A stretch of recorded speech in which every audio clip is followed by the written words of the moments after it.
Alright, here's the problem. You see, for the longest of time, I always wanted to make a high voltage that is enough for my satisfaction, like a bigger, louder, and more a badass kind of type. But instead of all this time, I'm able to make these. So to solve this problem, I need to build a device that is capable of generating very big amount of high voltages. And according to internet, it's particularly called a Marx generator. Oh yeah, and don't forget to subscribe. Alright, jumping into it, this is the schematic of the device. It mainly consists of three components. Okay, let's go through them one by one. First up, a capacitor. Since I'm applying about tens of thousands of voltages, And lesson learned from my previous trial. So yeah, go ahead and watch this video. I need a capacitor that will be able to withstand such kind of high voltage. And there's no better choice than using a water capacitor. And also I made it a while back, so yeah. You can go ahead and watch it. For those of you who didn't watch it, let me show you how you can make your own capacitor. All you have to do is bring a jar of water and put some salt into it. And then all you have to do is just mix. And it's gonna take a while.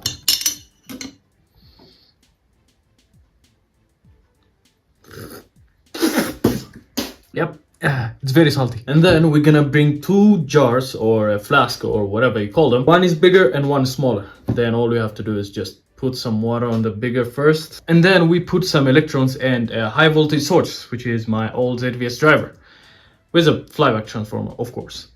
Now when I turn this on,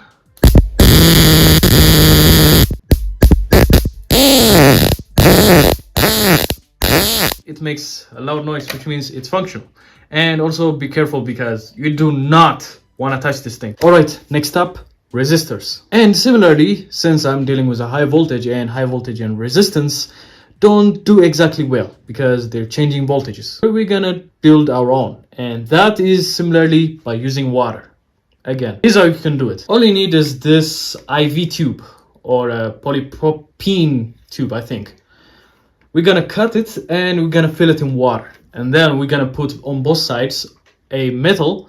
Then we made our own resistor. Now if I immerse this tube inside this water, air comes out and it will be full in water. So I'm gonna hold one end just like this and then put it out. And then after that I'm gonna insert one layer on this side, a bigger nail, so water does not leak, and on the other side I'm gonna put the same nail just like this. So for the spark gap I'm gonna be using these. Alright, montage time. I'm gonna pour in salt water onto these cups.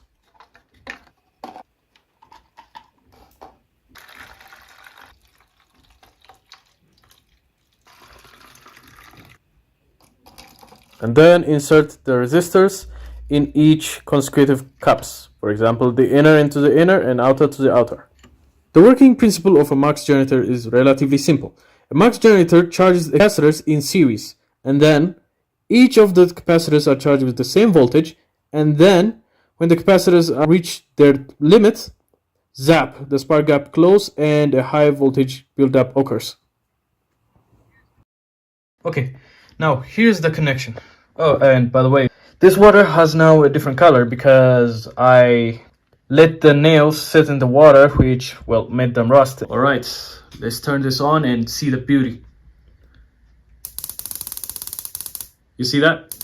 Click.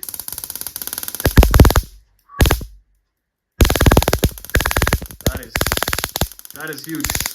So yeah, the voltage is slightly higher than my original power supply. The original high voltage that I was supplying was in terms of tens of thousands, at least up to 60,000, I believe. But now, measuring that the Marx generator just generated about like a 2-inch spark, which is about, when you do the numbers, 5 centimeters. And according to the sources on the internet, for every centimeter there's about 30,000 volt. So 5 centimeter and 30,000, it becomes, well, I don't believe the number either, which is about 150,000 volts. Yeah, I believe that's the amount of power it got out.